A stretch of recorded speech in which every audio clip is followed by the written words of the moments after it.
Well, good morning.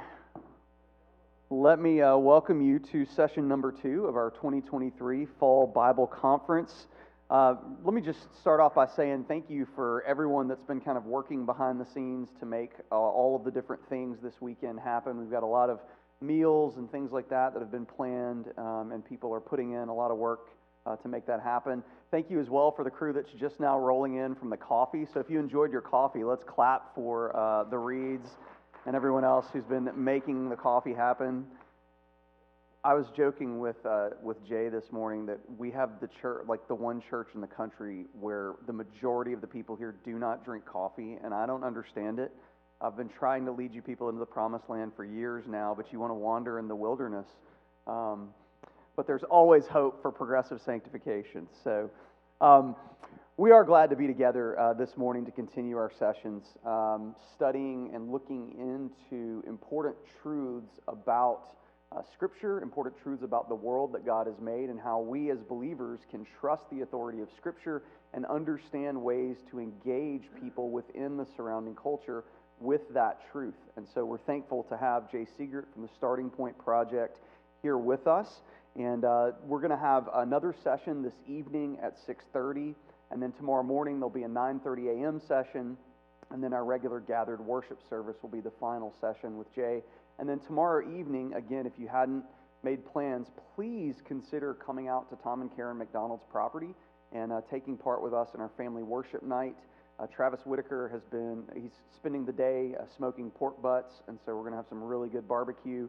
And just spend a time together singing to the Lord, really a response to all the things that He's shown us this weekend through His Word and in thinking about the world that He's made. It's a great chance to just kind of cap the weekend together. So please make plans to be there.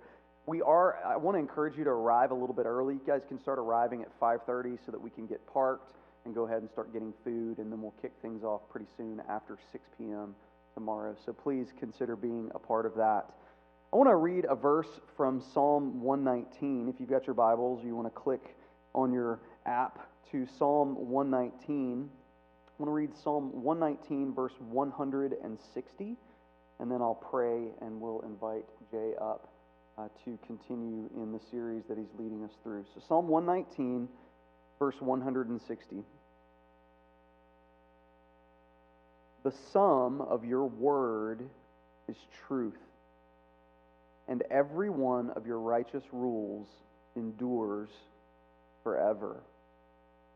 Let me read that again, especially the first part there. The sum of your word is truth.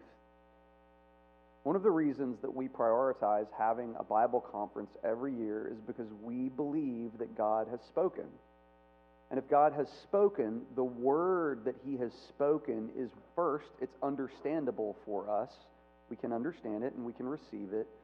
Second, it is authoritative for us. It reveals things about who God is. It reveals things about who we are. And we are right to then adjust ourselves accordingly to what God has said. To be humble before Him, to consider what He says about what it means to live in the world that He Himself has made. And so, as we continue in this series, we are thinking about the truth of God's Word and how that then applies in the wider culture. What it means for us to live in this time, in this place, in these days that God has given to us. So we're grateful that the Lord has brought Jay to us to encourage us, to exhort us, to get us to think about things in maybe a different way or in ways that we haven't considered before, so that we might live faithfully amongst the people that God has placed us in the days that He's given to us. So let's pray now, and we'll invite Jay up. Father, You are the God who has spoken. You are the creator and sustainer of everyone and everything. Lord, You spoke all things into existence, and so Your word is powerful to effect what You intend. So we thank You this morning, Lord, again, to be gathered to sit under teaching and exhortation, and specifically to consider challenges to the truth, Lord. Not that we would become arrogant, Lord, but that we would then be able to be good missionaries in the surrounding culture, understanding the beliefs of those who, as we saw last night in Romans 1, through their unbelief, have suppressed the truth, Lord. We want to be a people who can dig out and present the truth, Lord. we do that, trusting in the power of your Spirit then to take that truth and make it effective in the lives of those that we share it with. Lord, we also need to be encouraged. We need to have our own faith built up and strengthened. Thank you that we can trust your word, Lord, and thank you that we have a time now to consider conflicting worldviews. Thank you for even the grid that Jay gave to us last night to think through and analyze worldviews. Help us to understand the Christian worldview more, Lord, and then also the worldview of those around us, again, so that we might ultimately present the gospel to them. And I just thank you for Bible conferences that you've given to us in the past, and where this fits in that history of our church, Lord. We love you, and you're good to us. We give you thanks in Jesus' name. Amen. All right, let's welcome Jay Seegert up for session 2.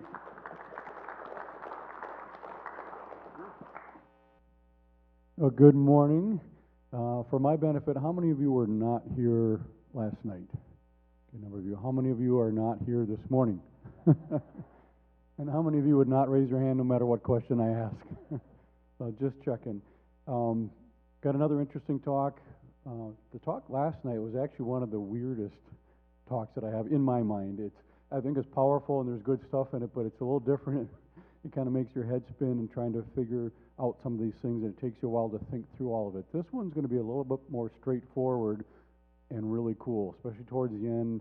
You're going to hear some things you probably never heard before. It's going to make you smile, and it's super easy to understand, even though we're talking about DNA and the whole creation evolution controversy. And the reason we're talking about creation evolution is because you probably know that when you die and face God, He's going to ask you one thing.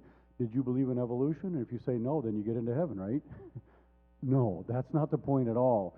This is not really about creation and evolution. This is about the authority of Scripture. Everything that I present gets down to, is the Bible true or not?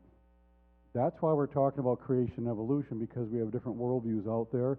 When you read the Bible, it certainly seems like God created everything miraculously. It talks about 6 days and all that, but from the educational system and the secular media and all that, you hear a very different story. Some people try to put the two together. They say God used evolution. That would be a whole other talk that I don't have time for this morning. The two really don't fit together very well. And so what are you going to believe? A lot of people think, well, you go to church to learn about Jesus, but you go to school and university to learn about like truth and science and history and all that. So it must be true. And then when you go to church, it's just, the Bible's just a religious book. You can take it different ways. We don't take Genesis seriously because it was written a long time ago by a bunch of goat herders, and it was never intended to tell us those details. It's just here to share about Jesus and good living and things like that. And so when it says God created in 6 days, we know better now. That didn't happen because we know about the Big Bang, we know about evolution and all that. So it says one thing, but we know it doesn't actually mean that. All right, then why does the Jesus stuff mean the Jesus stuff? Couldn't that mean something different? God's not going to send good people to hell. He wouldn't do that. The God I believe in would never do that. Well, maybe the God you believe in might not, but I think it's more important to learn about the God that actually exists, who's revealed himself in his word. Because I ask skeptics, I'm giving another talk right now, I ask skeptics, what makes more sense?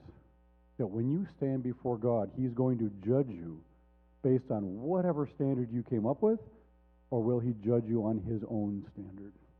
Every single skeptic has said it makes more sense that God would use His own standard. I said, yeah, I agree with that. So then it's probably pretty important to find out what that standard is. And the Bible claims this is His standard, and we'll be looking at that through this morning's talk, and then especially Sunday morning when I talk about evidence, scientific evidence for the inspiration of Scripture. So that's why we're talking about creation and evolution. Can you really trust what the Bible says about the beginning? And Psalm 119 says that thy word is true from the beginning. If we can't trust the beginning, how can we trust anything else? So you're going to find out you can actually trust the beginning. Everything that God said about creation is true. So I'm not going to go through all of my background. I went through it a little bit last night. Most of you are here. My short story, I'll probably skip a few slides here. The short story is I grew up in a Christian home, believing the Bible cover to cover, went to a Christian college for engineering, and then I went to a state university for physics. But at the state university, I was told I was wrong about all my beliefs, and I realized I couldn't defend my beliefs, so God put it on my heart to start looking into things. So I've been looking into things for 38 years. So that's a really quick background. I'll go through more of that later, probably again Sunday morning. I'll skip this just for now to save some time. So this talk, let me back up a second here. Evolution, probable or problematic? Does it seem pretty realistic and plausible, or is it fraught with problems? So here's the background of this particular presentation. I was invited to attend a bioinformatics symposium at Cornell University in New York. This was by invitation only. You couldn't just show up, you had to be invited. And the scientist who was running this is Dr. John Sanford. He's the guy who invented the gene gun, inserts genes into the DNA. I mentioned him last night. I guess I should repeat some of that really quickly. There's a group out there called Logos Research Associates. It's the world's largest consortium of scientists who are Christians and creationists. Dr. John Sanford, who I just mentioned from Cornell University, is the one who started this group. They asked me to be on the board 10 years ago. Last November, they asked me to become president and replace Dr. Sanford, so I did that. So this is a group of very, very intelligent scientists, some of them the world's leading scientists. And so he is the one who started that group, and he's the one who was leading this and sponsoring this bioinformatics symposium at Cornell University. This was not a creation conference. This was a conference to talk about information in living things. That's what bioinformatics is, biobiology. So it's information in living things. That's what it was about. It was not a creation conference because they didn't want it to seem like this religious Christian thing. It's a scientific conference, and it was 27 lectures in 3 days. It was intense. Some of the world's leading scientists were there speaking. You had to be invited. I had met Dr. Sanford about 6 months earlier. I didn't know him at that time, but I had met him, and so he contacted me and said, would you like to attend? And I said, I'd love to. So I flew out there and sat through 27 lectures in 3 days, and I took a lot of notes. And then I contacted him afterwards, and I still didn't know him well, but I said, if I came back out to New York, I live in Wisconsin, and my wife Amy's in the back, raise your hand. So we live in Wisconsin, so I said, if I come back out to New York, could I spend a little time with you, picking your brain, showing you my presentation, because I took a lot of notes and I put a talk together. In fact, that's the talk you're going to see. I said, I put a talk together and I want to run it by you to make sure it's accurate. So I envisioned flying out there, staying in a hotel, spending maybe 2 hours with him one day, 2 the next day, and flying home. I'd have been thrilled. He said, no, don't stay in a hotel, stay at my house. So I got to stay in his house for 2.5 days. I was like a kid in a candy store, picking his brain, showing him my presentation, and he said, yes, it's accurate, and he said, yes, I love your PowerPoint. So that made me feel good. One other quick side story here. The first day, we were talking for hours, and eventually he said, we've been talking for a while, why don't we take a break? Maybe we'll have some dinner with he and his wife at their house, and they said, maybe even afterwards in the evening we could just, relax and watch a movie. I said, no, that's fine. So we went downstairs to their den and to watch a movie, and he pulled one off the shelf, a DVD. It was Ice Age, the cartoon thing. And his wife said, John, no, not Ice Age, just get a regular movie. He goes, no, we'll just watch a little bit. I hadn't actually seen it yet. And so he popped it in, we're watching for a while, and then his wife said, okay, John, that's enough. Let's find a regular movie. He goes, just one more part. There's like this next part coming up. It's funny. So we watched a little bit more, and she goes, okay, John, take it out. Let's watch a regular movie. He goes, no, there's just one more part. We ended up watching the whole thing. And I got a kick out of that. This is like world's leading scientist, and he wants to watch Ice Age, which I can relate to that. So that's Dr. Sanford. Anyway, so this symposium learned a lot of information, and then I put it into this talk, and you're going to see how the information you learn is going to blow you away, and it's going to be such powerful evidence that there's no way that Darwinian evolution is possible. So how many of you have ever seen Are You Smarter Than a Fifth Grader? A few of you have. It's kind of a dangerous show to have watched because you might find out that maybe you're not smarter than a fifth grader. We're going to change this up and ask, are you smarter than a PhD scientist? Most people would say, well, of course not. I mean, those guys are brilliant, and they are. They're really, really smart.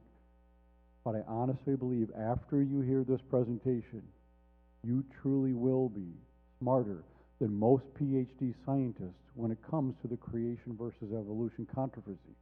Why? Is it because they're not smart? Oh, no, they're brilliant. It's because this is really important, the vast majority of PhD scientists don't know anything about this. They're making food preservatives, rocket fuel, cell phones. They're doing really cool things, but they don't know anything about creation, evolution, or the origin of the universe. It wasn't their area. They have faith that other scientists have studied it and figured it out. They know virtually nothing about it.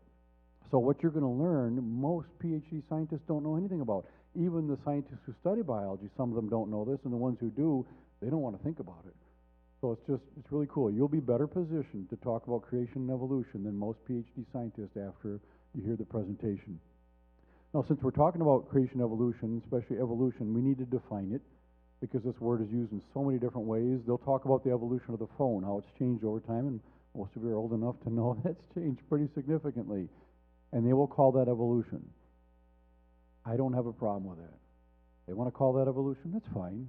That's just not what I'm referring to by evolution, and it's not what they're teaching in the school system. So they can put a label on that and call that evolution, but that's not what we're talking about here this morning, and it's not what we're being taught in the school systems. I'm also not referring to different breeds of dogs. We've got about 350 breeds of dogs on the planet today. I'm not just referring to that. We also have many different breeds of cats. We also have different beaks on finches that Charles Darwin got very excited about. Those things are facts of science. Absolute facts. Nobody disputes that. But those things have nothing to do with Darwinian evolution as they're teaching it in the school system and we hear through the secular media. This is what they're teaching and is what I'm referring to. They say 3.8 billion years ago, dead chemicals came together to form a living cell, and then that cell copied itself and transformed it into every single life form on this planet over millions and millions and millions and millions and millions of years by undirected processes. That's what they're teaching in the school system, and that's what I mean by evolution. And I call this the story of evolution, not to be condescending or disrespectful, and being literal. It is a story. They didn't see it happen. They can't reproduce it in a laboratory. They're telling a story of what they believe happened millions and millions of years ago. We also call this molecules to man evolution.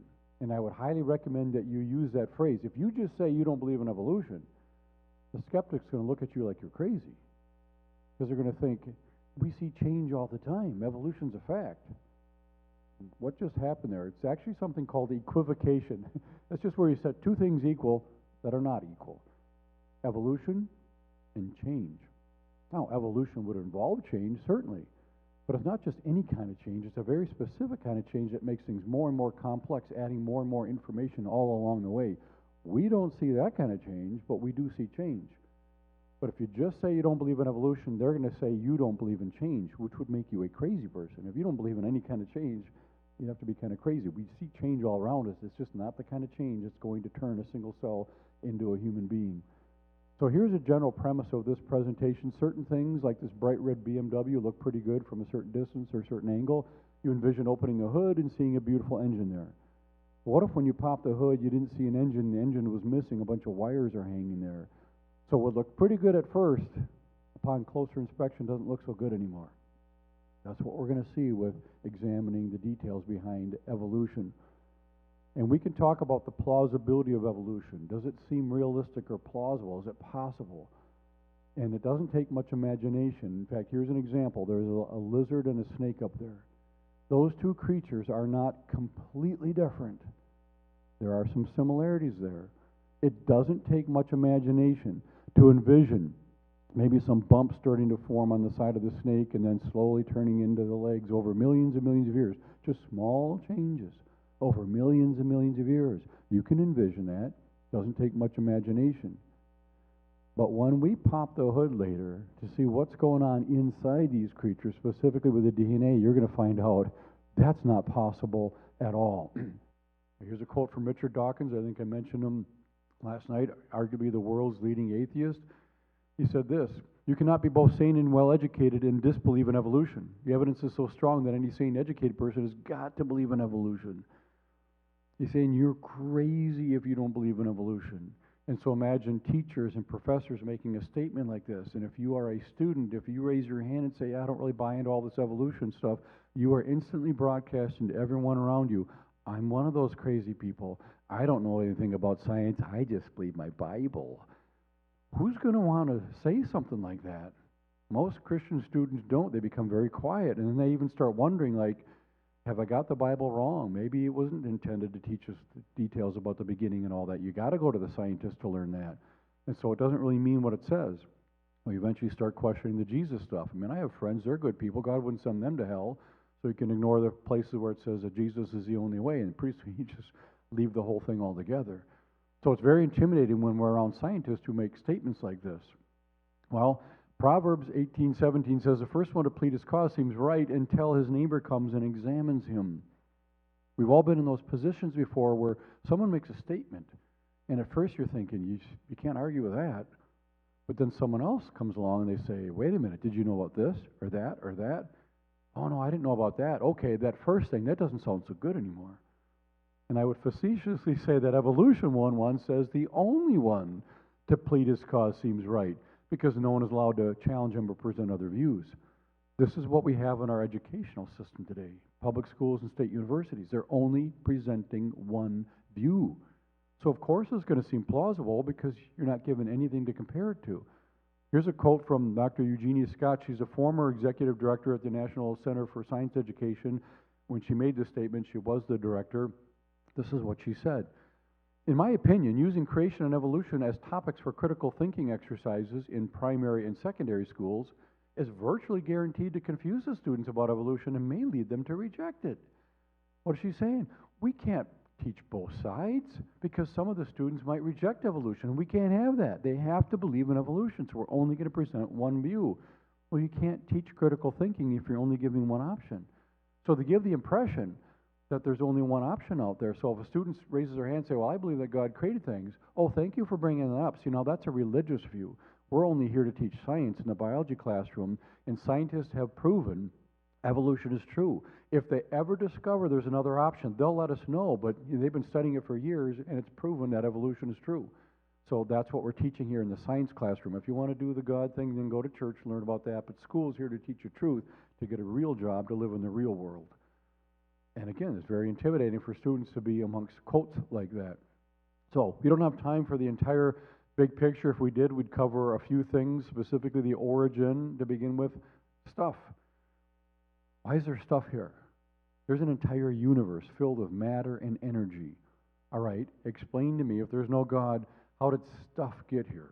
That would be the first question. Secondly, once we got stuff, how does it turn itself into planets, stars, and galaxies? The laws of physics mitigate against these processes happening and just forming all these things. So we don't have time for those details. Once you have stars, galaxies, and planets, how do you get dead chemicals to come together to form a living cell? That is a massive, massive problem. And the secular scientists will say, yeah, we don't have the answer yet, but we're getting closer and closer. You know what the truth is? They're getting further and further away. The more they study the cell, the more complex it is, and it's blowing them away. But the literature will tell you we're getting closer. We've done these experiments, and we put things together just right in just the right way. We're getting a little bit closer. Yeah, you're putting intelligence into your experiments. You're not showing how it could happen by accident. The more you study, the more you're showing how much intelligence it took to do these things. So, but that's a whole nother talk that I would give. And then once you have a living cell, how does that cell turn itself into all the millions of species that we have on the planet today? That's what we're going to be taking a look at specifically. How do you turn a single cell all the way into a human being? That's going to be our focus for the rest of this presentation. Now, there's a lot of arranging and storytelling that goes on with teaching evolution. As an analogy, I've got 4 modes of transportation up here. We could arrange these things from simpler to more complex and talk about the evolution of the motorcycle. You see, what happened is the small wheels on the back of the tricycle came together to form the larger wheel at the back of the bike. And the chains of the bike got together to form the electric motor of the scooter. And then eventually the electric motor of the scooter slowly turned itself into a gas combustion engine. That's how we got motorcycles. Now, it's a very silly story. But all I did is I took real things, and then I just lined them up from what seems simpler to more complex, and I told you how small changes happened over long periods of time. Same thing happens with teaching evolution many, many times. Here's an actual example talking about the evolution of the horse, from Eohippus all the way to the modern horse. I'm going to give you a quote from one of the leading evolutionists, Dr. Niall Eldredge. He is the former director at the American Museum of Natural History, so keep that in mind. His museum. This is what he said. I admit that an awful lot has gotten into the textbooks as though it were true. For instance, the most famous example still on exhibit in the American Museum, that's his museum, is the exhibit on horse evolution. That has been presented as literal truth in textbook after textbook. Now, I think that that is lamentable, but by the time it filters down to the textbooks, we got a problem. What's he saying? He's saying we know it never happened, and it probably shouldn't be in the textbooks. Then why is it in your museum? Well, you know how much it costs to change the displays in museums? That's a lot of money. What about truth? So they just kind of leave it in there, because the problem is not just taking it out and spending money. There'd be an empty display there. There's nothing to replace it with. And you can't have this completely empty museum if you don't have evidence for evolution. So they just leave a lot of these things in there, even though they know it didn't happen.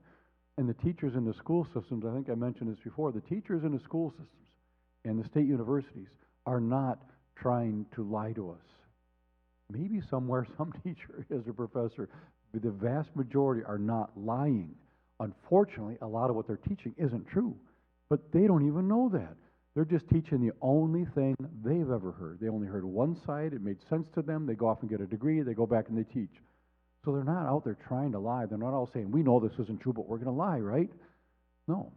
This is a spiritual issue that we're dealing with. They've only heard one side. They're just repeating it. And so we need to be a little bit more gracious with them and help point some things out of what they're teaching that's been thrown out a long time ago. The leading scientists know that, but further down the line, they're not aware of that. So they just keep teaching what's in the textbooks or what they see in the museums. This is Stephen Jay Gould. He was one of the world's leading evolutionists, wrote the Book of Life, and in there he talked about the evolution of fish into amphibians. Okay, what did it look like in between? This is a transitional form, a missing link, right? How do you get fish to evolve into amphibians? It's funny, I was giving this talk at a state university, and right when I got to this point, a student stood up. He goes, they found it. They found the missing link. It's called Tiktaalik. I said, thank you for mentioning that. And then I clicked, and Tiktaalik comes up on the screen. I said, yep, they found it, Tiktaalik. Unfortunately, they've already ruled it out. There are a number of reasons why they themselves know it doesn't fit as a missing link. I have to skip the details for now. But what happened was they dug up a fossil they had never seen before. They didn't have one of those before. They already had an existing lineup. So you find a new one, what do you have to do? You have to look at your existing lineup and figure out where would it best fit. Well, I guess it would fit in between these two, so you put it in there and you add it to the textbooks and say, we have found the missing link. No, you just found another set of bones you hadn't seen before. There's nothing about them that proved that it evolved from something earlier or that it changed into anything else. It's just a different one. So, and there's a lot of reasons why it couldn't happen. We'll see genetically why that's impossible. But doing something like that, finding something sticking in the middle, isn't much different than doing this, talking about how an Etch-a-Sketch evolved into an iPad. These two things are not completely different. They have some similarities. So now, use your imagination. What did it look like in between? Well, maybe something like this, a little bit like one, a little bit like the other. And the textbooks are filled with our imaginations. If this is what we envision, it would have been something like this. So you put the pictures in there, you have a little blurb at the bottom, and that's science now, right? And that's proof. You can't question that. It's in the textbook. Science have discovered that. No, they didn't discover anything. They're using their imagination. But you know there's no way the simple internal workings of an Etch-a-Sketch could ever turn themselves into something that's as complex as an iPad. It's not going to happen because of what's going on inside, which is what we'll be focusing on. So, how do we transition from a single cell all the way into a human being? Well, when we reproduce, it might be a little bit hard to see, we don't look exactly like our parents. There are some changes. You might have similar color eyes, similar color hair and all that, but there are changes that occur. Changes are a fact of science, and there are two types of changes. We see built-in variation and we see random mutation. The built-in variation has to do with the genetic information on our DNA, the genes in our DNA. And we've studied that for a long time, and we have a pretty good idea what to expect. The random mutations are basically copying errors. We've actually discovered now some mutations that are pre-programmed, designed to respond to changes in nature, which is a really, really complex design feature. I'm going to skip those for now. Most mutations are just accidental copying errors. When something reproduces, it copies its DNA, and oops, it gets it wrong. And that's what's supposed to drive evolution. Evolutionists admit mutations are the only game in town. It's the only way to provide raw information to drive evolution. Mutations, copying errors. So we'll look at both of these really quickly. Start out looking at built-in variation. We have two dogs up here. These are medium-length fur dogs. Both of these dogs have two copies of genes that make fur length. Why do they have two? Because I got one from mom and one from dad. So they got their genes from their parents. And in this case, they have a gene to make long fur, the L, and they have a gene to make short fur, the S. In their own bodies, as they were developing, both genes worked together. They combined to give them medium length fur. If you breed these two dogs, they will each pass on one of those genes. They don't get to choose, just one will go or the other. If they both pass on a gene for short fur, the puppy is going to come out with short fur. It doesn't matter which gene actually gets used or if the genes combine together. The puppy's going to have short fur. If they both pass on a gene for long fur, the puppy will come out with long fur. If one passes on a gene for long and the other for short, the puppy can come out with short fur, it can come out with long fur, or it could come out with medium length fur if both genes are used. This is what genes do. They provide a variety of features, and they don't just do fur length, they do other things too. Give us big dogs, small dogs, long ears, short ears. All the features we see on dogs are pre-coded in the DNA. It's built-in variation. We have a pretty good understanding of that. So, if you look at these two groups of animals, group A and B, which group looks more like each other? Obviously, the animals in group A look a lot more like each other than the animals in group B, because the animals in group A are really the same kind of animal. Again, 10 times Genesis says God created things to reproduce after their kind. So today, you can breed dogs, dingoes, coyotes, and wolves, and you get something that looks like a dog, dingo, coyote, or wolf. And so, as I mentioned last night, this is a repeat for those of you who are here. You can breed a wolf and a dog, and you get a wolf dog. This is good science, and it matches up with what the Bible said a long time ago before we knew anything about genetics. But you can't breed the wolf and the dog and get an ostrich because they don't have genetic information to make beaks and feathers. So there are limits. Yes, you can get a variety, but definite limits. There are other animals you can breed. You can breed a zebra and a donkey, and you get a zonkey. It sounds kind of funny, but are these completely different animals? No, basically the same animal. One just has a nice paint job. You can also breed a lion and a tiger, and you get a liger. Why? Because they're both large cats. They can breed together. But you can't breed a lion and a kangaroo to get a lion-garoo. That one's not going to happen because they're not the same kind of animal. There's a bunch of other animals you're not going to get. It would be these here. That's what happens when you have Photoshop and too much time on your hands, of which I have neither. But the reason they're funny is because you know it can't happen. And the geneticists will say, yeah, that's not going to happen. They're not the same kind of animals. It won't work genetically.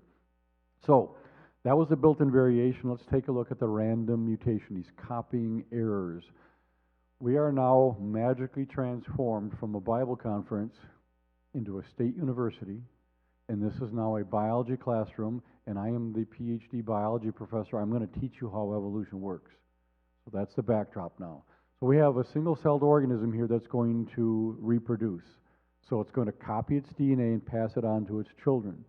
So it makes children, and the children look pretty much like the parents because it's the same DNA, right? Then the children reproduce and have grandchildren, which look very much like the parents and the grandparents. It's a copy of the same DNA for this single-celled organism.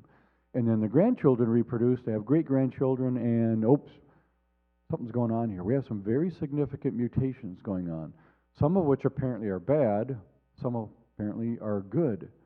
And then what happens is natural selection comes along like a superhero and wipes out those bad changes and just keeps the good ones. And now the new good ones reproduce, and we have more of the new good ones, and then the original ones, they continue to reproduce, and we have more of those as well. And this process continues on for millions and millions and millions of years. Can you imagine the great variety of animals we'd have on this planet through a process like this? Now, I guarantee you, the non-Christian students sitting in that classroom hearing this say to themselves, that makes perfect sense. You can't argue with that. This is science. This is my PhD biology professor. He knows what he's talking about. The Bible, it was written a long time ago by people. They didn't know anything about science, and they just made up stories because they didn't really know what was going on. But now we know because we have science, so you cannot argue with this. This is proof of evolution. The Genesis thing, you can't take it seriously. But I guarantee you, most of the Christian students sitting in that class come to the same conclusion. How do you argue with that? This is science. The Bible, again, you can interpret it all different ways, right? So don't take the Bible seriously. And that's what's happening. Right now, 60 to 75% of Christian youth end up walking away from their faith before they leave college. And this is part of it. It's not that college is so bad. There were a lot of problems going on leading up to it. College is just a place where it gets exposed. And that's a whole nother talk I have to skip for now. But what about this? Well, we're going to take a closer look at these mutations. And many of you are old enough to remember Paul Harvey. We're going to now look at the rest of the story behind these mutations. Can they do what we're told they do? And this is where it starts to get pretty interesting. I'm going to make three major points about these mutations. First of all, that they're random, purposeless, and undirected. They are occurring in the DNA, and they're almost entirely detrimental or bad. I'm going to cover those three very quickly. Start out talking about number one, that they are random and purposeless.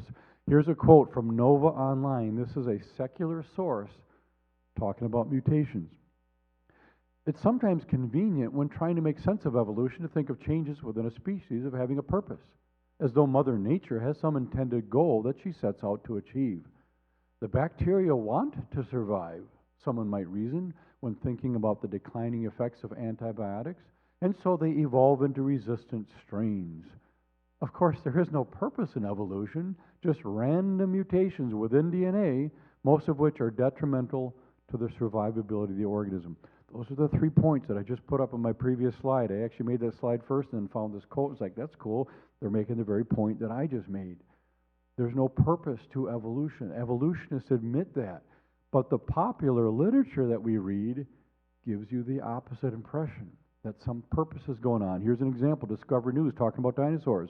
It said, presumably, the sauropods evolved large body size as a strategy to deter predators. What are they saying here? It's kind of humorously like this.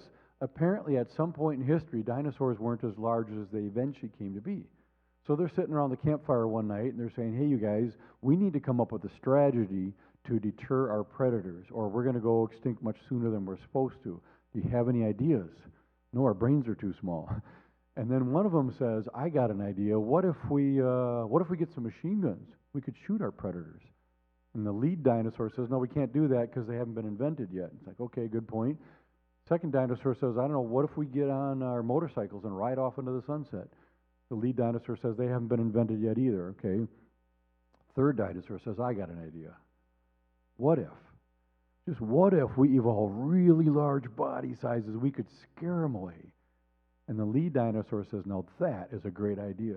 Are we all in agreement? Yes? Okay, break. And they go out and they get big. There's not a scientist on the planet who believes that. Creatures don't try to achieve something to survive. They just reproduce, and they copy what they are. So the leading scientists know that, but the popular literature gives you that impression. Like, oh, the fish. See, they were swimming around in the ocean for millions of years. But food started to become scarce. So they needed to evolve lungs to get up onto land to find new sources of food. So they evolved lungs. And guess what? The students write it down. Because they think, well, they had to do something. They're going to go extinct. Wait a minute. Think about this. Now, they're not given time to think through things, and they're not taught critical thinking skills. But think about this. Fish, they're running out of food, so they need to evolve lungs. How do they know what lungs are? I know they swim around in schools, but still, they wouldn't even know what a lung is. And even if they knew what a lung was, what are they going to do about it? They only have genetic information to make fish parts. And even if they make oopses and mistakes as they're copying their DNA, what do they do when they're in the middle and they can't breathe underwater anymore, but they can't breathe on land yet? They can't survive for millions of years as they're waiting for all the transitions to be in place. It doesn't work. And they can't do it on purpose. They're just copying what they have. So it doesn't make any sense, but the stories are told, and like, oh, it makes sense. They got to do something. So we write it down to pass the test, to graduate, to go on with life. So that's what happens. So that was the first part. The second one, that these mutations are occurring in the DNA. So we'll talk about DNA very briefly here. It's kind of fascinating. DNA is like a very, very, very, very complex blueprint with lots and lots and lots of information on it. So let's talk about information storage here. Kind of interesting. We did this a little bit last night. Let's say you had just a teaspoon. This is a different analogy than last night. A teaspoon of your DNA. And you want to back that up onto a thumb drive. You know, we back up our computers in case they're going to crash. So you have a teaspoon amount of your DNA, and the amount of information we could hold in that, we want to back that up onto a thumb drive. We're going to use a 64 gig thumb drive. That's pretty big storage space for a thumb drive. In fact, you could fit almost 10 million pages of text on a 64 gig thumb drive. That's pretty impressive. So how much of that thumb drive would be filled up with just a teaspoon amount of your DNA? Well, it'd actually fill up the whole thing. You'd need more than one thumb drive. How many thumb drives would you need? How about 1,000? Whoa, that would be impressive, right? But that's not right. How about 1,000,000 thumb drives?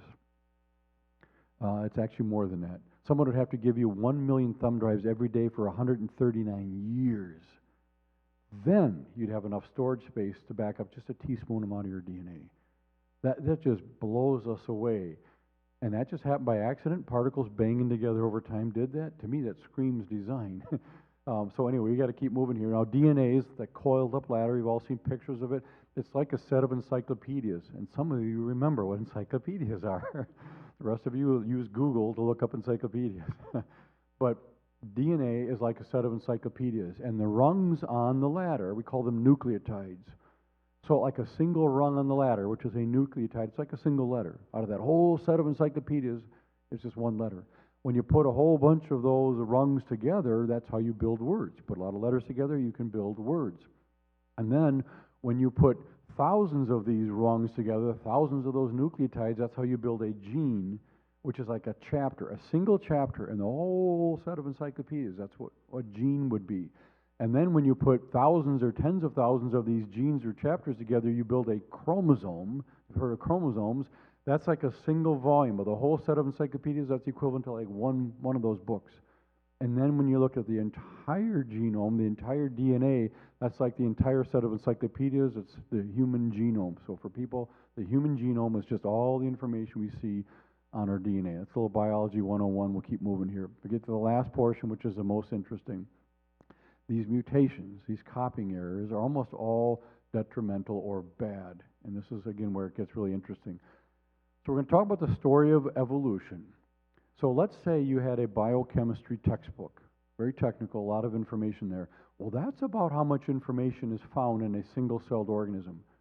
There are no simple cells. They'll say, well, the simple cell. No, there's no simple cells. Some of them are not as complex as others, but they're not simple. So a quote, simple single cell has about the amount of information you would find in a biochemistry textbook. That's a lot of information. But remember, we need to change that cell all the way into a human being. So it's complex, but we have to make it a lot more complex. We need to change it so it can be something as complex as a human being. So here's another technical book. I've got a page up here. You don't have to worry about reading it. I'm going to take this text and put it off to the left there. You don't have to read through it. This is just some text from that technical textbook. If we just took that textbook and copied it over and over and over, millions of years from now, we would have a lot of those textbooks. That's all it would be. It wouldn't be anything different. It would be that textbook. We'd have a lot of them. If you want to turn that textbook into something better, you have to make changes, right? Well, what are these changes? It's the mutations we've been talking about. That's the only option evolutionists have, are oopses. Copying errors, because there's no purpose. There's no one saying, hey, I'm going to improve this here, make it better next time. No, animals are just reproducing, copying their DNA. And once in a while, they get it wrong. That's what they have to rely on, these mutations. So we have to use mutations to turn a single cell all the way into a human being. So let's think about what mutations really are. Here's one example. This is called a duplication mutation. So in the word level up there, I put an extra L. I've duplicated that last letter. If you were reading this passage, you would say, oh, that's just the word level. There's a typo there. That's not how our genetics work. If our genetics saw this, they'd say, I've never seen this before. It's meaningless. You just destroy that information by duplicating something. Then we have a deletion mutation. We take the M out of the word model. It doesn't spell model anymore. That's a deletion mutation. Then we have a substitution mutation. We take the P out of probability and put a Z in there instead. It doesn't spell probability. That's a substitution mutation. These are the types of things that happen when creatures reproduce themselves. They get it wrong by duplicating, deleting, and substituting. What's interesting is you could ask a 6-year-old child, what's your favorite book? And then they would tell you the name of some book. You say, okay, if we took your book, closed our eyes, opened up to some random page, stuck our finger in there, whatever letter we touched, we put an extra one of those letters right there. And we closed our eyes again, opened up to another page, and whatever we touched, we just deleted that. We erased that letter. And then we did it again, and whatever letter we touched, we just took that one out, put some random different letter in there, or maybe even a number instead. If we kept doing that to your book, what would happen? Would your book get better and better, more exciting? A 6-year-old will tell you, no, it'll get worse and worse. In fact, pretty soon I won't even be able to read it. You have to be highly educated to not get this. And that's what happens with a lot of these PhD scientists. They're plenty smart. They really, really are. But they either don't get it, or more likely it's a spiritual issue. They don't want to think about the conclusion that this shows design, because they don't want a designer, because then that means there's an authority over their lives, and there's something such as right and wrong, and they don't want that. And there have been many admissions by leading scientists say the reason they believe in evolution is because the only other option is creation, and they don't like that because they want to do whatever they want to do with their lives. So it's not a scientific thing. So this is such a simple concept, and we're going to develop this further, and we're going to get into something now, which is, this is a portion that's going to make you smile because it's so phenomenal. It's so powerful. It's powerful evidence for design. There's absolutely no explanation for this from an evolutionist. I've shared with you some challenges to evolution along the way. The challenge I'm going to share next is even worse, much, much more worse. And here's the quick backdrop.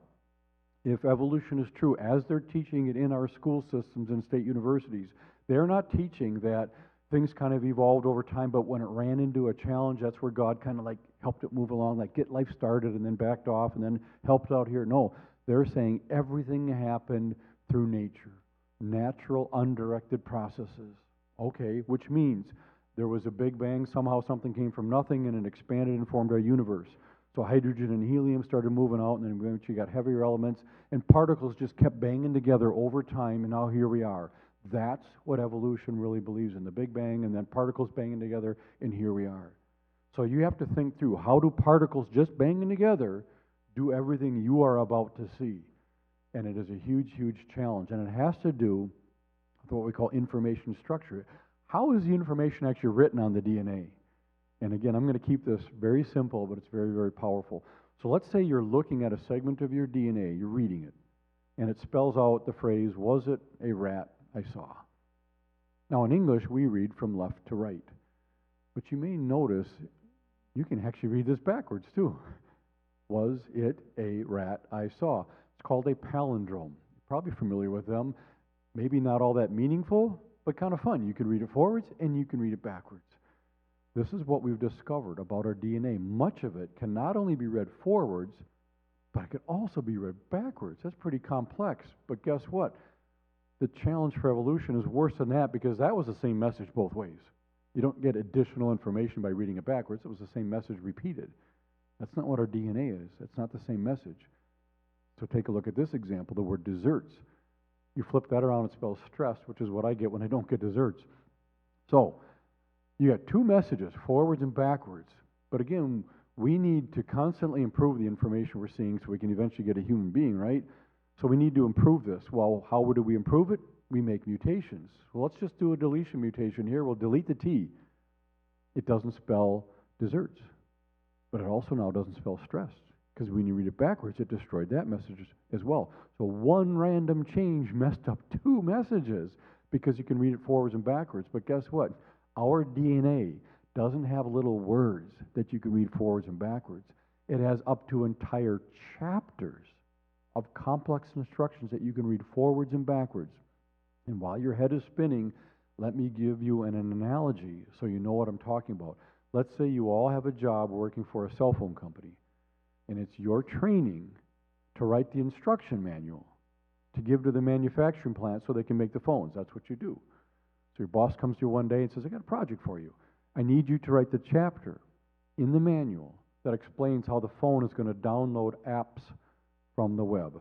And you say, yeah, I can do that. He says, thanks. And he's walking away. And then for those of you who are not young, like Columbo, he goes, oh, just 1 minute. Just one more thing. When you write that chapter that explains how the phone's going to download these apps from the web, you have to write that chapter in such a way that if we read your chapter backwards, it will explain how the phone's going to play music files. And you're looking at your boss like, oh, that's a good one. That's funny. He says, no, I'm serious. We only have so much room in the manual. Your chapter has to make sense both directions. Guess what? That is humanly impossible. You cannot write something like that. You can't even program a computer to produce that. I did programming for 12 years. It can't be done. But that's what we're seeing in our DNA. We read it one direction. It's a set of very, very complex instructions that code to make certain proteins that carry out a certain function in your body. You read it backwards, it's a completely different set of instructions that make completely different proteins that carry out a completely different function in your body. Two major points with this. Number one, particles smashing together in nature could never create a complex information system that you could read forwards and backwards.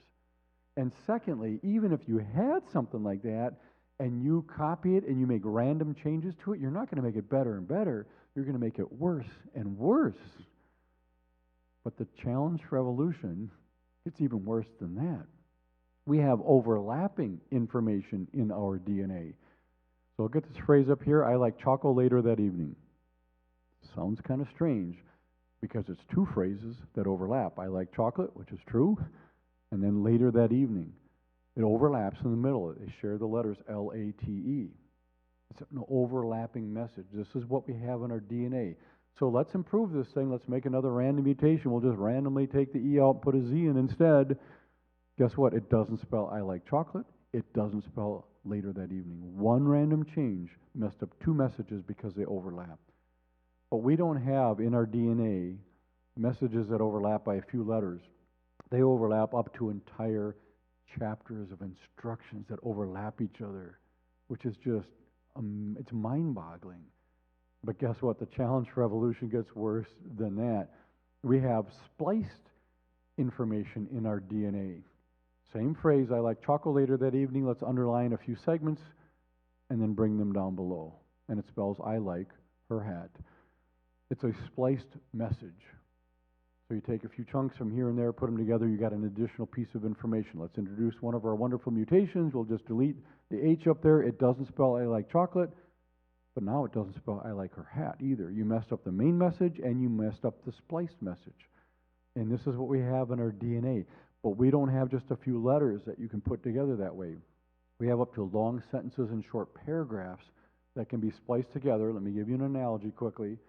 You have a biochemistry textbook, very technical. You read the whole thing. You just learned a lot of information. Now you go back and you take random long sentences from here, short paragraph there, random sentence here, and you put them together, you have another chapter of instructions. It's impossible. You can't write a book where you could do that, but this is what we have in our DNA. But guess what? The challenge for evolution gets worse than that. We have embedded messages in our DNA. So if we read this sentence, can you show Mike Owen checks from Oliver's latest facts and set it on the desk? Let's circle every ninth letter here and then bring them down below. And it spells chocolate. There's a theme going on here. It's my talk. I can do that. So let's introduce a random mutation. We'll just delete the H up there. If we do that, that obviously messes up the main sentence, but it would also shift all the letters after that. It would shift them over one spot because there's a one letter gone, so everything shifts over. So now when you circle all the ninth letters and you put those down below, it's meaningless. So one change messed up the main sentence, but it also messed up the embedded message, and this is what we have in our DNA. You got all those regular messages I've covered so far, plus you could circle every ninth spot in the DNA and these nucleotides, put those together, and you got another set of instructions. It's very, very complex. But the challenge for evolution gets worse than that. We have encrypted messages in our DNA. I actually had 3 interviews with the CIA to work in their cryptographic analysis division, coding and decoding messages, a creepy story for some other time. But coding and decoding messages. So let's take a look at how this works.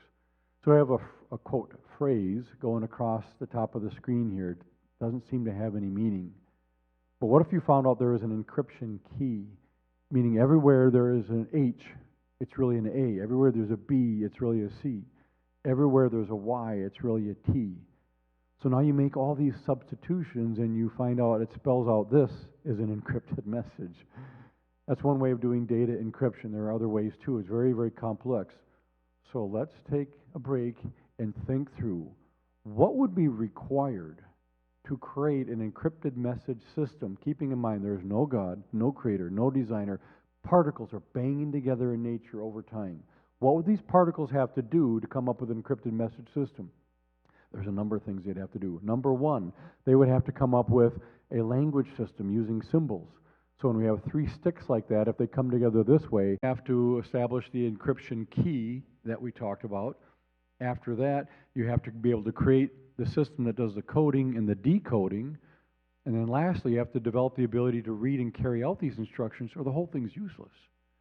There's not a scientist on the planet who can even begin to explain how particles banging into each other could do any of this, let alone the whole thing. This is screaming evidence of design. They won't mention it. You won't read any articles about the encryption system in DNA. Nothing, because they have no answer. So they'll just do a lot of hand waving. They say, well, over time, the amino acids could come together just right under the right environments, the right conditions, and we have the Miller-Urey experiment where they kind of showed this and that. And no, they didn't. But just there's stuff in the textbooks. That's true. A lot of verbiage and some pictures, and the students read it and like, oh, they've researched this. This must be true because it's in the textbooks, and that's what they're teaching. No, it doesn't mean it's true. It just means it's things that back up their view, and their view is going to be true no matter what, independent of the evidence, and they're going to make it sound plausible. But there's no answer to this whatsoever. One last time, the challenge for evolution gets worse than that. We actually have 3D information in our DNA. It's a little harder to depict using PowerPoint, but I'll do my best.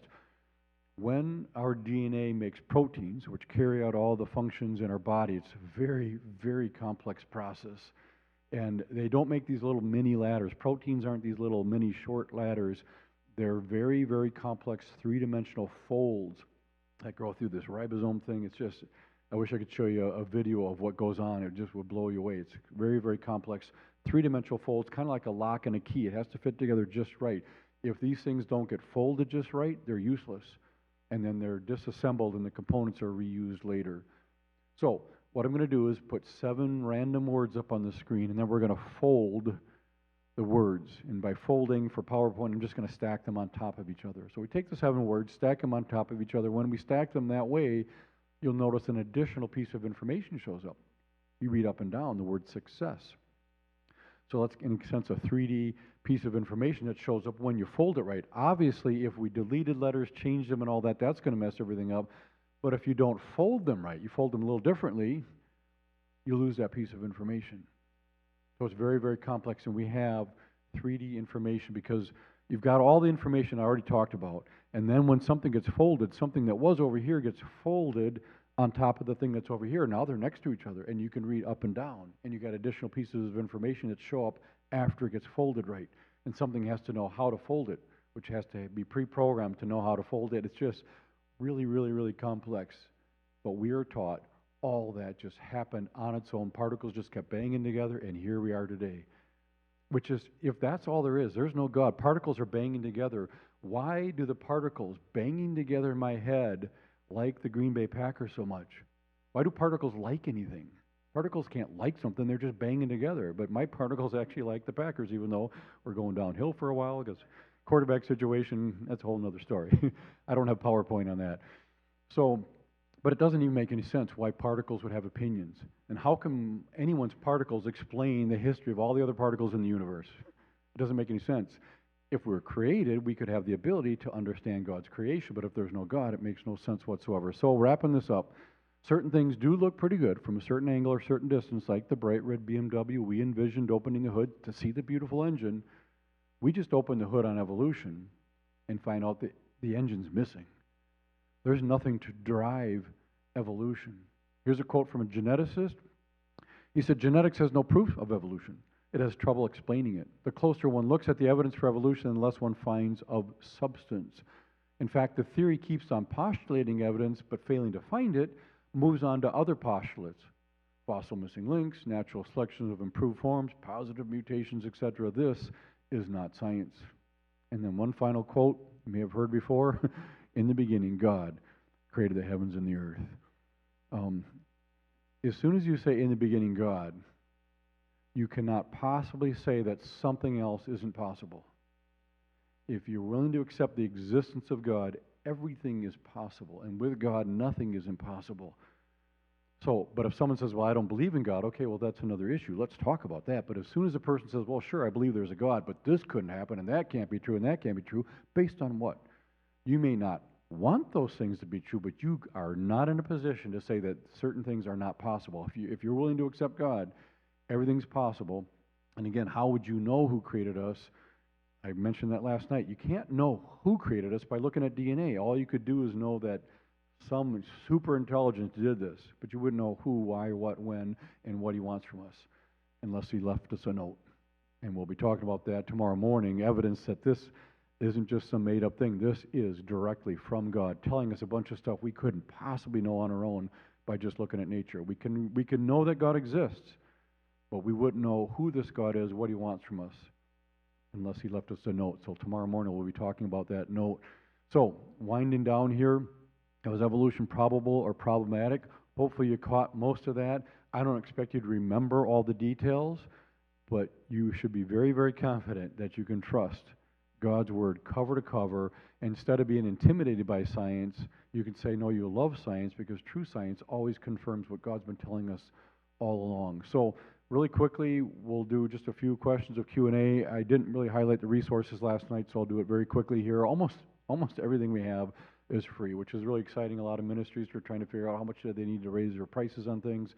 I've been speaking 38 years, have never charged a penny for any engagement, and now we're giving most of our resources away. So this is what we have available on the table and online. We have taken all of our DVDs. Some of you remember what DVDs were? They're all streamable now, and they're free. I told my board members, I want to get rid of our DVDs. Let's put them all up on the website and make them free. So right now there are 34 different sessions. We keep adding. I'll be making more and more, and every time we add them, they'll be free as well. So you can go right to our website, thestartingpointproject.com, which will be up on the screen in a bit.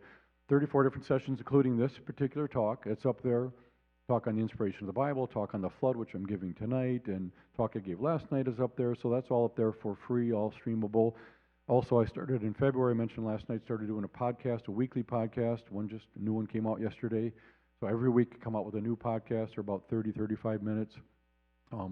They're geared knowing skeptics are listening. I know a lot of Christians are listening primarily, but I know skeptics are listening, so I keep it very rational. I've told my audience, I am not asking you to trust me. I'm not asking you to feel this in your heart. I am asking you to think about this seriously, deeply, think about everything that I'm presenting. And we are not going to avoid any tough questions, seriously, any question. I'm not going to say, well, we don't need to talk about that. No, let's talk about it, whatever it is that they want to bring up. So I just go through very rationally talking about the origin of the universe, talking about the existence of God, talking about the inspiration of Scripture. And right now we're in a series where I just did about 11 series on creation evolution, and we're into a sub-series on intelligent design. So those are being released. So that's available. You can go to our website, click from there. You can also go to Apple Podcasts or Spotify. Again, we've reached the top 5% podcasts in the world already, which is it's a humbling thing to me. I'm just sitting at home recording these things. I've never done it before, but it's going really well, and it's already in over, I think, 30 countries. So you can avail yourself to that. That's free. We also have a free email newsletter. You can sign up right at our table, or you can go right to the website, sign up there. It comes out once a month. There's interesting information in it, so that's free. Also, I write an article of the month, or question of the month, to get people to think a little deeper. Here's just one example. One of my articles was, should you take the Bible literally? And I'll give you the answer I put in the article, and the articles are short. I tell people all the time, I do not take the Bible literally, and you shouldn't either. And that stuns Christians. They're like, what? You know, and even the skeptics, I thought you're a Christian. I thought you take the Bible literally. I said, I do not take the Bible literally. I take it contextually. What does that mean? The portions in here that are written as a literal historical narrative, I take literally. The portions in here that are written poetically, I take poetically. Now I take the whole thing seriously. I think the whole thing is true, cover to cover, every single word. But sometimes God teaches us truth using poetry. God protects us with his wings, right? Is he trying to teach us he has feathers? No, it's poetic language just teaching us the truth that he protects us. So I believe he protects us because he used poetic language to teach us that, not to teach us that he has feathers. So if you say you take the Bible literally, the skeptics say, oh, God has feathers? Well, the eyes of the Lord, he actually has eyes, the hand, the arms. No, these just are poetic language and things to convey truth. So I take the whole thing seriously. It's all true. It's all the inspired Word of God, but it's conveyed different ways. Nobody would pick up any other book on this planet and say, I'm going to read this whole thing literally no matter what. No, you just pick it up and you start reading. You know when it's literal and when it's being poetic or using other forms of literature. You know that. You just take it by its context. Same thing with the Bible. We take it contextually. So you believe the whole thing. It's all true, but it's not always conveying those truths in a literal format. So that's just like, okay, I guess that's true. It just helps you mature how you convey your faith to others as well. So those questions of the month are actually in the newsletter, so it comes to you automatically, and then all the old ones are archived. I also did a number of live stream broadcasts in the past. We've archived many of those you can watch for free on our website. And then I wrote a little pocket guide that will be on the table tomorrow morning. Fits in your pocket or in your Bible, and I'm going to mention 4 categories of evidence that we can use to show, to give support that the Bible is the inspired Word of God. I'll talk about those 4 evidences tomorrow. We'll focus on one, the scientific category, but all 4 are mentioned on this pocket guide front and back, and then there's one example evidence in each of one of the 4 categories. So you can keep it in your Bible or in your pocket. When someone says, I don't think the Bible's from God, it's just made up and there's all these other religious books, you can say, well, I actually believe it is the inspired Word of God, and here are 4 reasons, and I can give you an example if you want from each one. And if they want more, you could say, I'll get back to you. And then you can go on our website, you can watch my 5-part series and get a lot more examples. So that'll be available for free tomorrow morning. So most of the stuff we have is free. The only thing we sell, I wrote 3 books, and it costs us a fair amount of money to publish them and produce them and ship them across the country. But we've even greatly discounted them. You can get all 3 for $30. 3 books. The book I wrote on creation and evolution, I've been told by some of the world's leading scientists, I think it's the best overview that's out there. And then the talk I gave last night, Faith is Not a 4-Letter Word, that's an entire book where I go into even more detail. And then Creation to Christ, the Old Testament in a nutshell. It helps Christians get a better beat on like this Old Testament stuff. Why was there all this violence going on there? And people don't know if Moses and Abraham were next door neighbors. Did they work at Chick-fil-A together? Just stuff happens, and some of it's kind of weird, and all the violence. So you just kind of shy away from it. You jump into the New Testament. Almost nothing in the New Testament makes sense without the backdrop of the Old Testament. So I wrote this book. It's one story. It's one continuous story. So I show you a physical timeline, and I cover every major person and every major event in just like 3-4 pages. Just describe what was going on. And was this 100 years later, 2 years later, 1,000 years later? You see the flow of it, and it's one story. It's the thread of Jesus Christ all the way through, leading up to his arrival. And then there's 150 pages of appendices. So I keep the history, the timeline fairly short. But as you're reading, you wonder, like, well, what about the Ice Age? Like, was there really an Ice Age? Should we reject it because the Bible doesn't talk about an Ice Age? No, there was really an Ice Age. You go to the appendices and you read all about it. In fact, only the flood can explain the Ice Age. And it tells you when it would have occurred and why. What about the creation account? Was those 6 regular days? Did people really live to be 900 years? How come there's so much violence in the Old Testament? What about the strange dietary laws? All that's in the appendices, so it doesn't slow you down getting through the big picture. So that's the 3rd book. And for people who become a monthly donor, which I'm not here to try to raise support, but we don't charge anything. We survive off of monthly donors. So people become a monthly donor, we give them the books free. So then everything is free. And so we're not here to try to sell stuff. This is God's ministry. He has supported it for 17 years. We're doing very well, and it's thanks to God through people who have supported us on their own, so that we don't have to charge anything as we travel around. So anyway, that's a little bit of the resources. I will talk tonight about the flood, and I will show you a promo video tonight of our Genesis flood tour. It's just, we go to the Grand Canyon, and you'll learn more about that tonight when I talk about the Genesis flood itself. So we have brochures on the table for that as well. So we'll just do just a few questions for a few minutes. You can ask any question you want. It doesn't have to be directly related to something I mentioned in the talk. We'll just do a few and then take a break, and we'll be back. Is it 6:30 tonight? Okay. I'll probably be here. Any questions? You can ask me. Okay. What are your thoughts about transhumanism and the merger of humans with AI? Do you think it's satanic? Well, yes and no. What's interesting, and I won't have time to go into it tonight, but there's an interesting passage in the Bible And I always think two things. If I were God, I would have smashed me a long time ago. And I also think if I were God, I probably would have left a certain passage out because it's just bizarre. Some of you will be familiar with this, and others are going to think, that's not in there. Yes, it's in there. So we have the flood account, Genesis 6 through 8 primarily. And in Genesis chapter 6, it says that in those days there were these Nephilim, when the sons of God cohabitated with the daughters of men and produced these Nephilim, which Nephilim is a Hebrew word that's in many Bible versions not even, they didn't even try to translate it. They just left it in there, Nephilim. Others translated into giants, and I think that's an accurate translation.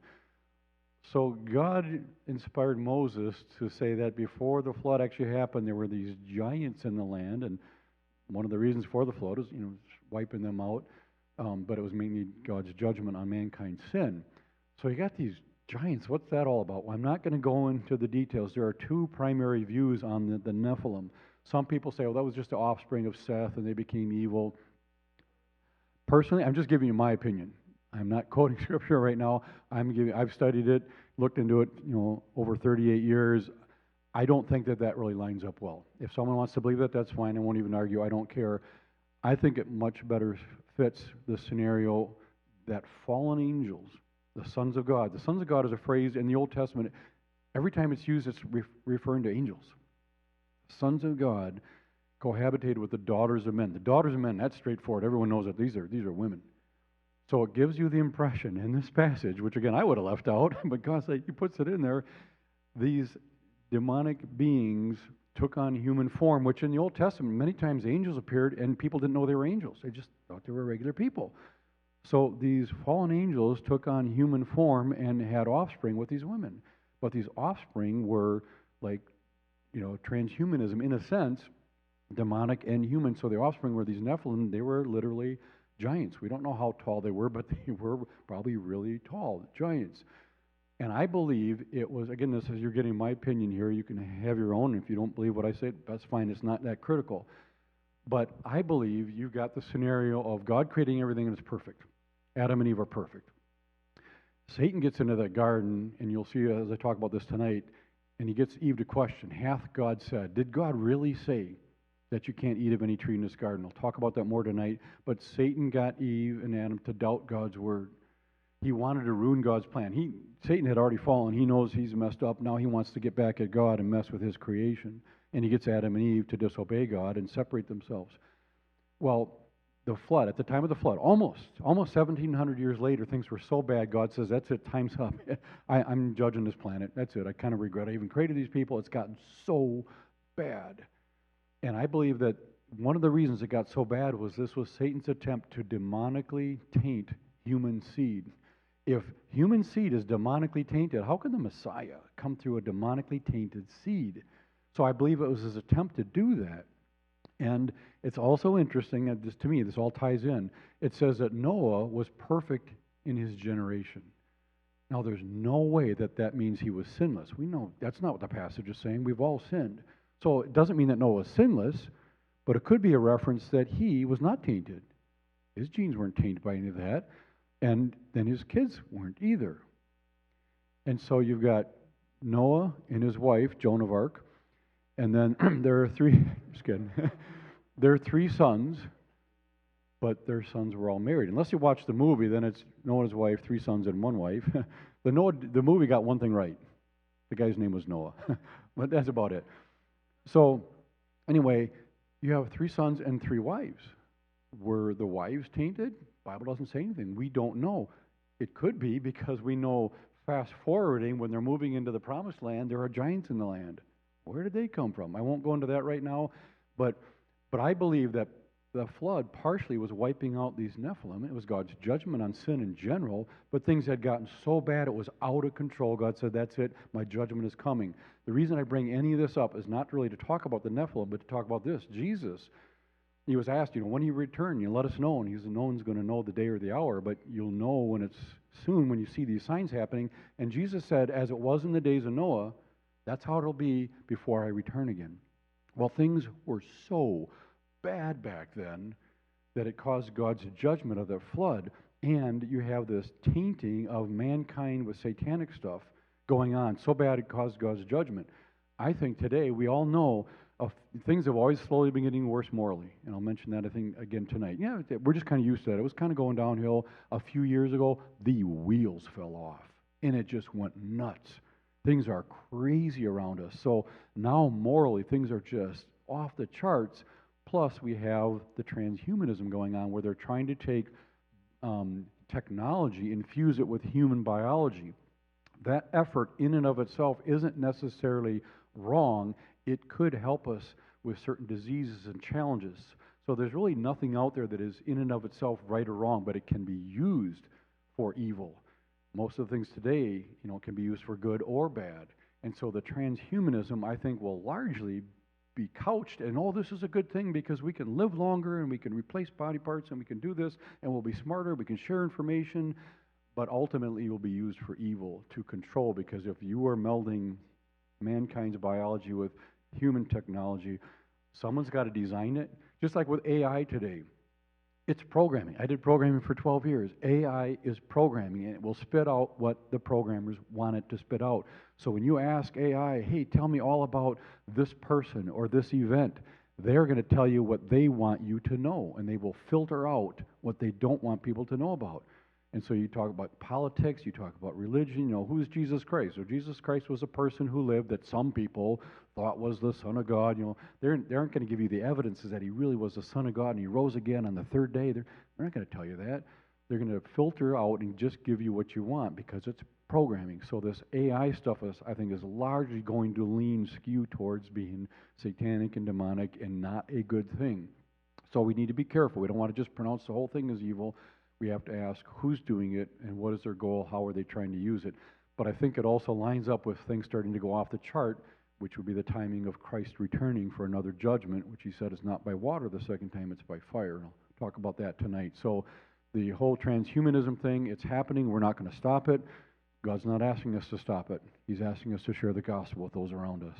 And the worse things get around us, the easier it is to share the truth of Jesus, because people are screaming for hope. People are desperate. Even skeptics are like, what is going on in the world? I think most liberal people out there, I think they're decent people. They think a little different than I do. They have different solutions for things, but they're fairly normal people. They are recognizing things are crazy. I think the liberal portion, well, they want to, we don't even need to use Democrats and Republicans. To me, they're pretty similar. But those who are much more liberal, I think they're fairly normal people, but they have been taken over and hijacked by a small group who's just out there. So I think a lot of the liberals are not real upset that they're not really being accurately represented anymore. We need to keep that in mind too, that we're ultimately fighting a spiritual battle. We're not fighting each other, and Christ is the only solution. So it's not a political solution. Certainly isn't a technology solution. So that was kind of a long-winded answer, but it was a great question. We take one more, and I don't want to keep you guys forever. Yeah, any other questions? Yeah, Daniel, go ahead.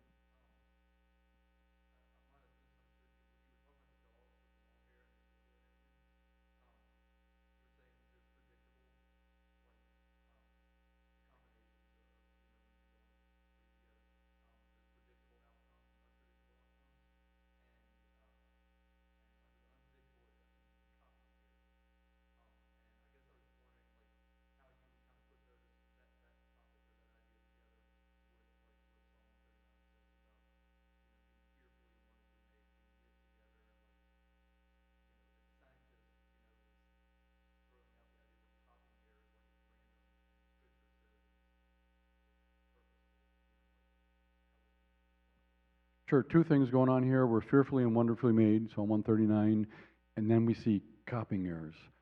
This is really interesting because when we talk, right now I'm in this podcast series of intelligent design. And intelligent design is a group of scientists who are coming up with evidence that shows evidence of design. They want to stop there. They don't want to talk about the designer. They're just saying what we're seeing in biology screams purpose and design, intention, not accidents, undirected processes of nature. That's what they're focused on. Some of those intelligent design scientists are Christians, and they believe the Bible like you and I would. Others would call themselves Christians, but they don't take the Bible too seriously. Others aren't Christians at all. They're just saying, we're seeing evidence of design. There's got to be some cosmic force out there. Some intelligent design scientists believe in aliens. that there's probably alien life out there who did design what we see here. And then lastly, some intelligent design scientists just about virtually completely believe in evolution. They just don't think it happened by accident. They think it was directed along the way by some intelligent force. So intelligent design is a huge umbrella with lots of different types of scientists underneath it. But the intelligent design scientist has a problem. If really, really complex design speaks highly of a designer, what do we do when we see things that don't look so good? Then you have to say, okay, I guess this designer isn't that sharp because look at this thing. Well, it could be our not understanding of it, or better from a Christian standpoint, we could say, yes, there's an intelligent designer, but guess what? His creation got messed up by us. We brought in death, disease, pain, and suffering when we separated ourselves from God by sinning, disobeying God. Things have been going downhill. So what you're seeing in these mutations, it's not God's original creation. It's the result of sin and death that came into his creation. He's going to fix that the way it was to begin with. But right now we're living in the middle, and we are living in a world that's going downhill, and we have cancers and all these mutations. So we can explain why we're seeing these mutations.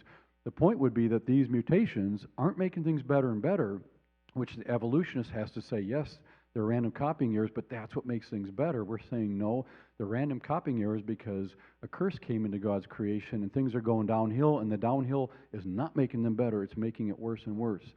So we have both. We can see intricate design, but we can see damage to it, which is a result of mankind's sin, and God's going to fix that. One last thing with that is it's really interesting. Again, the evolutionists will say, see, you have natural selection and you have the environment, causing these changes in these creatures, and so when it gets colder out, they evolve the thicker, longer fur to survive, and that's what natural selection is. And so we see these mutations occurring to enable these creatures to survive in their environment. So they say, see, that's how evolution can work, because we see sometimes these mutations causing something like that. Well, here's a simple analogy. I'll end with this. When it gets cold out, and I know it gets cold out here too, not just Wisconsin, but when the temperature drops outside, does the temperature dropping create a thermostat and a furnace in your house? Does the temperature dropping create those things? No. You have a thermostat and a furnace in your house to detect changes in the environment. So when it gets colder out, the thermostat says, I recognize a temperature drop. I am programmed to send a signal to the furnace to turn that on to blow warm air through the house to warm the house up. It is designed to respond to a change in the environment. We know now creatures have been designed to respond properly to changes in their environment. Something happens and a gene says, I'm solely sitting here to respond to that kind of change. I wasn't used before, but now I'm going to do something because it's colder in this environment, or there's less food, or whatever the change is. It detects it and it gets switched on. And that creature now can survive a change in its environment. Sometimes mutations happen where it damages that gene, the change happens, and it can't do anything about it, and it goes extinct because it can't respond the way it was designed. That's a mutation, but it's going downhill, getting worse and worse. So we see both. We see evidence of exquisite design, but we see damage because we're living in a sin-cursed world. And the Bible can explain that, but an intelligent design scientist can't. They can't explain the bad things. And that's where they fall woefully short.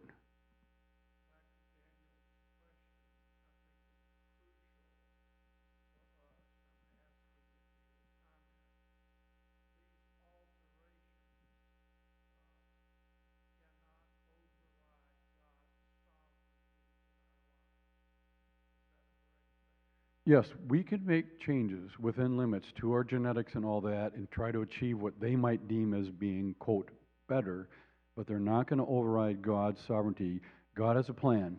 I think I was telling Jonelle or Rick this morning or last night, I was in a restaurant meeting with someone, and I saw about 20 feet away an older man reading his Bible. So when I finished my meeting, I walked over there and I said, great book. I won't tell you how it ends. But God has a plan. And his plan is not going to be thwarted. But within that plan, God allows a little leeway for people to do certain things, but they're not going to change ultimately what he wants. So God allows evil, but for a season. And then God has a plan. Just like there was a distinct beginning, there will be a distinct end, a return of Christ in a millennium and in a new heavens and new earth. I believe that because that's what this says. Bible says other things too that I can test and have found to be true. So when it says things that I can't test, that's where I use my faith. It makes sense. God hasn't lied to me about anything else. When he says something I can't actually test, I have no reason not to believe that. So yeah, we can't override God's ultimate sovereignty. He lets us do certain things, and we also are responsible for the consequences. God says, you do what you want. However, just like Romans 1 says, okay, if you're going to reject all this evidence I've given you in nature, that's fine, but there are consequences. And the rest of Romans 1 lists the consequences. He gives them over to a reprobate mind, darkened thinking, professing themselves to be wise, they become fools. So God says, you can do that, but then I get to set the consequences.